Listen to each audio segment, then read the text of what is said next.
The 10 days Vipassana retreats, it is divided into two categories. One for them, those who have full time. They will completely dedicate for Vipassana, morning till evening, to night, day, every time. And for them, we have a full schedule that you can practice. And there is another group of people, those who will be busy in serving the family, or they want to go to job, or they have specific duties to work for something else. So those who are busy in the day, either they go for a job or they do work at home, for them I have a special schedules. They have to meditate 3 hours in the morning, 3 hours in the evening time.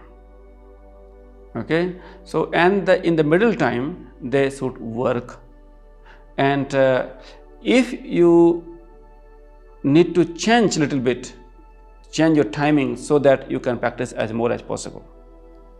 For them, this 6 hours they have to practice Vipassana, and rest of the time they have to work. But whenever they are working, they have to manage and maintain that peace and contemplation, awareness.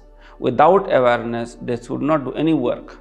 All the time they will be aware when they are talking, also with very calmness, very silent, and you have to use the words that is necessary. Don't talk unnecessary words. So these are the two categories of practitioners we have here, and so your work is not a problem for your practice. Your interaction with the people is not a problem with your practice. Problem is you. You have to understand. Just manage the awareness. Okay, so let us do it and choose one which category, and then you find easy for yourself and manage your timing according to that. Okay, thank you.